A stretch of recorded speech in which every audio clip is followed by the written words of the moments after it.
Olá, meus irmãos. A paz do Mestre Jesus esteja com todos vocês. Que Deus abençoe quem me ouve.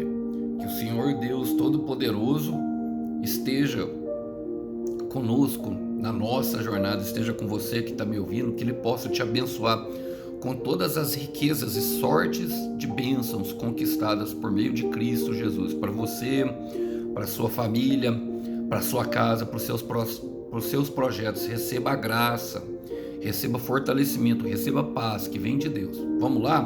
Vamos para a nossa conversa?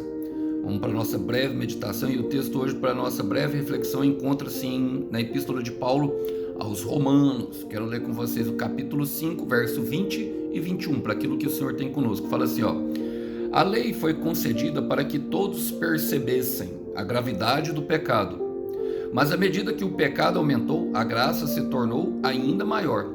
Portanto, assim como o pecado reinou sobre todos e os levou à morte, agora reina a graça que nos declara justo diante de Deus e resulta na vida eterna por meio de Jesus Cristo, que é o nosso Senhor.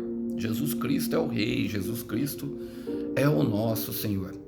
Bom, quero contextualizar rapidamente, irmãos. A carta de Paulo é uma explicativa à igreja de Romanos, à igreja de Roma, aos hebreus que estavam ali em Romanos, alguns israelitas que tinham um ataque bem claro de diversidades de culturas por se reunirem em pequenos grupos em casas. E ele explica que a salvação vem por meio da graça, ou seja, por meio da fé em Jesus Cristo. Jesus Cristo é a expressão maior da graça de Deus em nossa vida, do que por nossas obras, do que por nosso merecimento, da nossa capacidade de obedecê-lo. E a nossa capacidade de obedecê-lo também vem por meio da graça. Então, o que ele incentiva a nós nessa carta é nós dedicarmos o nosso coração inteiramente a Senhor Jesus Cristo, oferecendo-se assim para Ele. E eu quero fazer a aplicação desses dois versículos para o dia de hoje, para nós recebermos, creio que, fortalecimento da parte do Senhor. A palavra começa falando assim no versículo 20: a lei foi concedida para que todos percebessem a gravidade do pecado. E essa é uma verdade, meus irmãos. A maioria das pessoas não percebem a gravidade do pecado e continuam pecando. E assim, por não entenderem que toda atitude, que toda palavra, que toda decisão que nós tomamos é uma semente, continuam deliberadamente pecado, por não verem as consequências daquilo que está acontecendo com relação às nossas decisões. Irmãos, eu sempre gosto de ressaltar isso, porque o diabo, sim, ele age em nossa vida. Em algumas pessoas, dependendo o grau de entrega ao pecado, ele vai agir ainda de forma bem mais fervorosa, e até assumindo ali o comando, em alguns casos até a possessão. E isso é uma pessoa que, obviamente, ela teria se entregue totalmente ao pecado e entregue totalmente a sua vida ao inferno. Mas a graça de Deus, ela é maior. Agora, o propósito da lei qual é, irmãos? O propósito dos limites, a lei aos nossos limites, é justamente nos despertar esta consciência desse caminho, que o caminho de pecado é um caminho de erro. Então, o propósito dos limites que Deus estabeleceu é despertar os limites. Nós vemos, por exemplo, que no livro de Jeremias foi um profeta a profetizar a nação de Israel sobre o cativeiro babilônico, que era um eminente juízo de Deus por causa da idolatria cometida. A idolatria era tão grande que o que acontecia? Os próprios pais, os próprios israelitas ofereciam seus filhos em troca da bênção. E eu quero ler com vocês um versículo que está em Jeremias 4, versículo 3 e 4. Diz assim, ó: Deus diz aos homens da tribo de Judá e da cidade de Jerusalém. Estava dividido naquele momento Israel: passem o arado na terra para que não foi preparada para plantar, e não semeiem as sementes no meio dos espinhos. Povo de Judá e moradores de Jerusalém, sejam fiéis à aliança que fizeram comigo, o Senhor, e se dediquem a mim de todo o coração.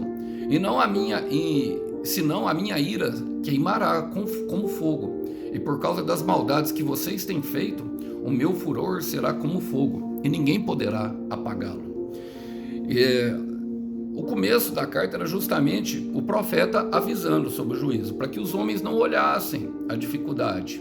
Os espinhos falam da dificuldade, para haver um preparo, para poder receber as bênçãos, para poder receber as chuvas, para plantar a boa semente. Então, o que a lei de Deus traz para nós, irmãos, é sempre nós avaliarmos as nossas atitudes e principalmente o que nós temos recebido como colheita.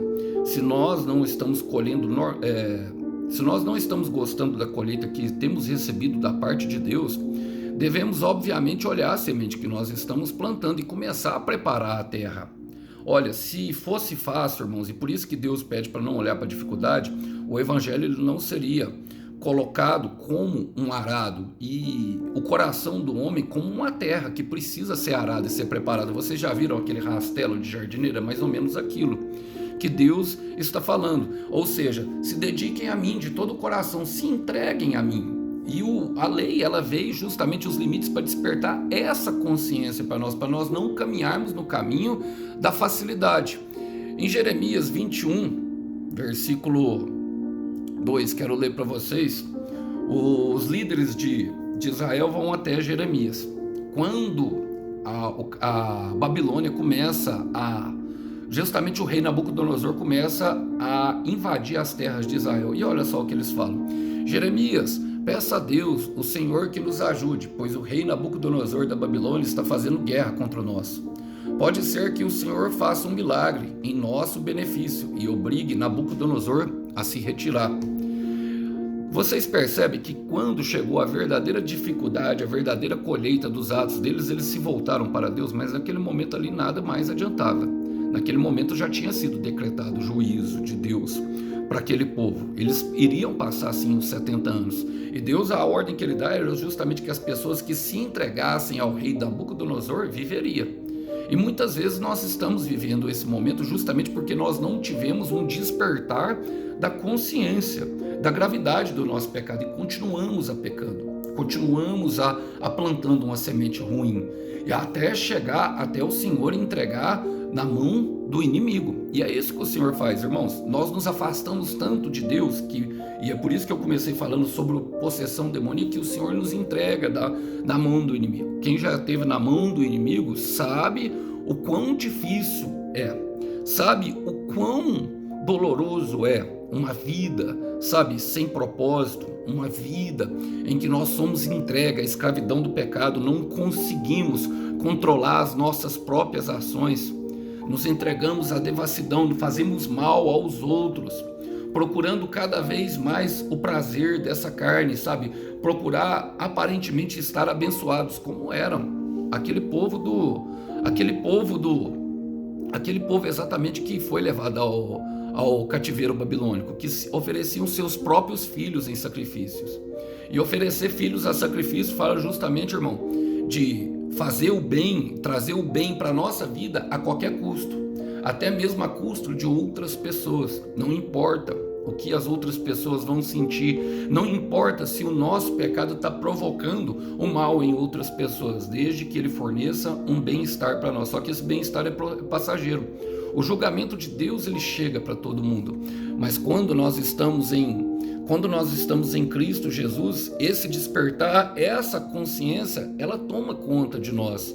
Ela toma conta de nós a ponto de nós podermos entendermos que nós somos filhos e que nós fomos chamados à prática da boa obra. Olha o que João fala em 1 João capítulo 3, versículo 2. Ele fala: meus amigos, agora nós somos filhos de Deus, mas ainda não sabemos o que vamos ser. Porém sabemos isso, que quando Cristo aparecer, ficamos parecidos com Ele, pois veremos como realmente é. Ou seja, justamente o processo que eles estavam passando.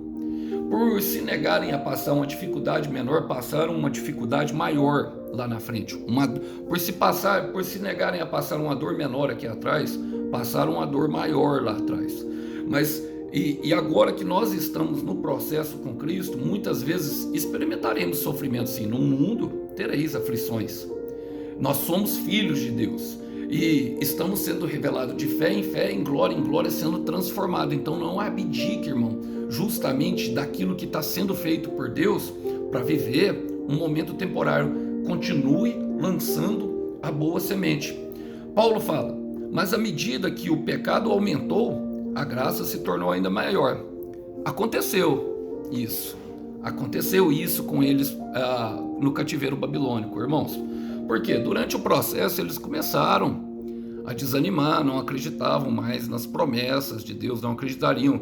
Foi um período de muito sofrimento, de uma escravidão verdadeira ali com o cativeiro babilônico. E agora, automaticamente, o pecado foi aumentando. E o que o pecado acontece, irmão? O pecado leva à morte. Mas maior do que a morte que está no pecado, maior do que a dor, maior do que os nossos medos, maior do que tudo que tenta nos impedir de chegar ao propósito, é o amor de Deus por nós. Eu quero repetir, maior do que os nossos medos, maior do que as nossas dores, maior do que tudo que tenta impedir, maior do que até mesmo os nossos pecados, é o amor de Deus por nós. Na versão Ferreira de Almeida, essa mensagem de Romanos 5,20 é: aonde abundou o pecado, superabundou a graça. Então, muito maior que o que tenta te impedir, irmão, muito maior, minha irmã, que o que tenta te impedir de chegar ao propósito, é Deus na sua vida. É Deus, é o amor de Deus por você. É o amor de Deus que nos leva justamente. E o que eu devo fazer, irmão Alisson? Apenas continuar crendo. Mas ninguém crê aqui na minha casa, creia você, irmão. Continua crendo. Alguém tem que crer. Alguém tem que continuar crendo na sua casa. Alguém tem que continuar crendo que o amor de Deus me atingirá. Alguém tem que continuar acreditando que as coisas vão mudar assim. Se os outros já desistiram, não desista você. Não deixe isso tomar conta do seu coração. Deixe que essa palavra tome. Maior do que tudo que eu estou passando. Maior do que o meu momento atual. Maior do que os meus medos. Maior do que minha dor. Maior do que minha angústia. Maior do que aquilo que aflige o meu coração e me leva para o pecado. Me leva à morte, me leva a morrer. É o amor de Deus por nós. Quero ler com vocês porque Deuteronômio capítulo 7, versículo 8 diz o seguinte. Olha só esse texto sagrado. Mas o Senhor os amou e com a sua força os livrou do poder do faraó. Está falando justamente do período agora do deserto, que é a mesma simbologia, meus irmãos, do cativeiro babilônico e daquilo que nós enfrentamos quando nós nos entregamos. É a mesma tipologia que tem, por exemplo, quando o filho pródigo se afasta da presença do pai e vai se adentrar aos prazeres do mundo, viver nas festas. Ele fala: livrou do poder do faraó, o rei do Egito, onde vocês eram escravos. Ele fez isso para cumprir o juramento que tinha feito aos seus antepassados, ou seja, havia uma promessa. E há uma promessa sobre você, irmão. Há uma promessa sobre você, minha irmã. E eu tenho certeza que essa promessa é para te dar um final que você espera. É um final que nós esperamos, um final de paz e prosperidade. Um final a um lugar de descanso. A um lugar aonde a vida seja mais leve, a um lugar aonde o sorriso seja fácil, a um lugar aonde nós teremos plena consciência de que Deus esteve nos amando o tempo inteiro. Foi isso que aquela palavra trouxe para eles naqueles momentos. Olha, eu gosto de uma história de Paulo que está justamente em um livro que tem, na verdade é uma carta, e parece que é uma carta de recomendação que está em Filemão. Filemão é uma carta de Paulo a um homem que chama justamente Onésimo. Na verdade ele escreve a Filemão sobre Onésimo. Onésimo era escravo de Filemão e pelo que parece a história, naquela época tinha muito essa relação de escravatura e o seu senhor.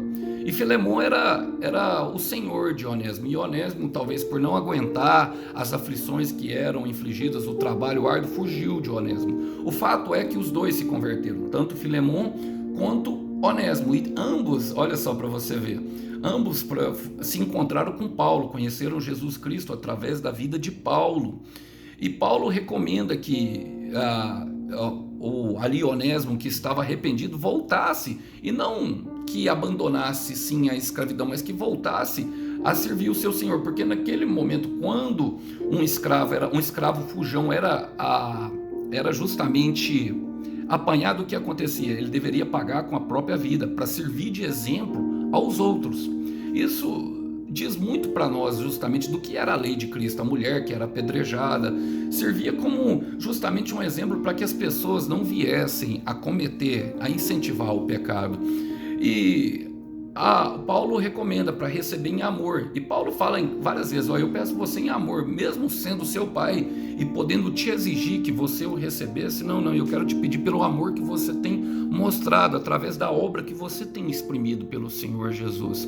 Mas o que me chama a atenção é o versículo 15, porque ele fala assim: pode ser que Onésimo tenha afastado de você por algum tempo, a fim de que você tenha o de volta para sempre. Ou seja, tudo havia um propósito de Deus. Eu estou pregando aqui para pessoas que se separaram do Pai. Eu estou pregando aqui para pessoas que se separaram do seu propósito principal, que se separaram do seu propósito inicial, que até sabem, mas que estão envergonhadas, estão com medos, assim mesmo como o filho pródigo se sentiu lá na frente. Sabe, maior, irmão, maior é a graça de Deus do que aquilo que te impede de viver o propósito, sabe? E muito melhor será quando nós voltarmos justamente ao centro da vontade de Deus. Então não tenha vergonha, dê passos de fé. Toda jornada de sucesso começa com o primeiro passo. Toda jornada, ela começa com o primeiro passo, e o primeiro passo ele deve ser de fé. Faça o que Deus está falando e continue a tua jornada. Paulo continua falando: portanto, assim como o pecado reinou sobre a todos e os levou à morte, agora reina a graça. Como o pecado reinou, e eu quero me apegar a isso. Por quê, irmão? Reinou, a ação está exprimida no passado. Como o pecado reinou e nos levou à morte, ou seja, irmão, o nosso passado cumpriu o propósito que ele precisava, de nos despertar para aquilo que era bom, de nos despertar para aquilo que nos traz paz. O nosso passado cumpriu sim o seu propósito, mas ele precisa ficar lá atrás. Ele precisa ficar lá atrás, esquecendo-me das coisas que para trás ficam. Pastor, irmão, hoje você já está vivendo um novo tempo. E não importa se ontem, ou se 1 minuto atrás, ou se 10 anos atrás, você, sabe, o irmão Alisson fez alguma coisa que é passível de nos tornar escravo da culpa, escravo do medo, escravo da condenação. Mas deixa isso lá atrás e abandona lá, fica lá. O que mentiu, não minta mais. Abandone lá tudo aquilo que nós fazíamos a nós mesmos e aos outros que poderia gerar um prejuízo às nossas relações. Como, por exemplo, Onésimo fez ao fugir de Filemon, deixando ele maus lençóis com os outros escravos, vendo a possibilidade de cometer o mesmo caminho, sabendo que aquele era um caminho de morte. Deixa para trás, irmão. Esqueça, sabe? O passado ele cumpriu o seu propósito, do quê? De nos atentar das coisas novas que o Senhor tem para nós. Mas nós só podemos viver coisas novas se encerrarmos ciclos em nossa vida. É necessário que ciclos se encerrem e eles precisam ficar para trás. Paulo entendeu isso, e eu quero ler o próprio Paulo, Filipenses capítulo 3, versículo 7. Olha o que ele fala. Ele fala assim: no passado todas essas coisas valiam muito para mim, mas agora, por causa de Cristo, consideram que não tenho nenhum valor. E o que ele estava falando, irmão? Anteriormente nos versículos ele fala que ele era tão fanático, ele era tão obcecado em fazer a obra dele, da forma dele, que ele matava os cristãos, perseguiam quem era cristão. E nós conhecemos a história da conversão de Paulo. Ele estava falando justamente de servir à religião, aos fariseus. Mas agora não. Agora nós servimos a um propósito maior. Nós somos escravos da justiça. E por isso ele continua falando que agora reinou o pecado, mas agora reina. Agora o nosso coração foi tomado. Agora, nesse momento que você me ouve, reina a graça que nos declara justo diante de Deus. E o resultado dela é a vida eterna por meio de Cristo Jesus. Ou seja, ela tem uma promessa que se nós continuarmos firmes com Jesus, nós iremos até o fim e teremos eternidade. E todas as outras coisas, irmão, tudo aquilo que você pede a Deus todos os dias, que na verdade para Deus é muito pequeno, eu quero te falar, muito, é pequenininho. Na verdade isso só foi despertado dentro do teu coração para você voltar os seus olhos, para nós voltarmos os nossos olhos ao que realmente importa. Então nós vamos com Jesus até o fim, sabe por quê? Porque Ele nunca soltou da nossa mão, mesmo nos momentos de dificuldade. Irmão, mesmo nos momentos de muita dificuldade. Hoje, o nosso alicerce e força, irmão, é o favor de Deus. Eu quero repetir isso. Hoje, o nosso alicerce e força, o nosso alicerce, alicerce é aquilo que mantém uma construção firme. Você está se reconstruindo. E ele é feito justamente, os alicerces eles ficam escondidos. Você pode perguntar a qualquer arquiteto e engenheiro que eles devem ficar debaixo da terra. Eles devem ficar escondidos. Então tudo que você tem passado, sabe, é entre você e Deus e devem ficar escondidos, sim. Agora, a nossa força ela vem justamente desse favor, que é capaz de perdoar todo o nosso passado e nos conduzir a um futuro de propósito, a um futuro que realmente vale a pena ser vivido. E eu quero lembrar vocês quando Paulo fala justamente de 1 Coríntios capítulo 12, versículo 9. Ele rogando sobre o espinho na carne. O Senhor olha para ele e fala assim: Paulo, a minha graça te é suficiente e a minha graça te basta. E é isso que o Senhor Deus está falando para você e para mim no dia de hoje. A minha graça te basta. A minha graça te basta. Porque é na sua fraqueza, é na minha fraqueza que o meu poder se aperfeiçoa, diz o Senhor. E eu quero terminar, irmão, essa ministração te pedindo, sabe, aqui, colocando o meu coração junto com o seu, para que nós jamais venhamos a desistir da caminhada, independente daquilo que estejamos passando no atual momento. Em 2 Timóteo, no capítulo 2, no versículo 1, Paulo fala para Timóteo, ele dá a seguinte orientação, ele fala assim: tu, pois, meu filho, fortifica-se na graça que há em Cristo Jesus. Não importa a situação, não importa a realidade, não importa o que tem tentado te parar, a graça disponível para te fazer avançar. Que Deus abençoe quem me ouve e que o Senhor Deus Todo-Poderoso possa trazer essa graça e te fortalecer ao teu coração no dia de hoje. Até uma próxima mensagem. Tchau, tchau.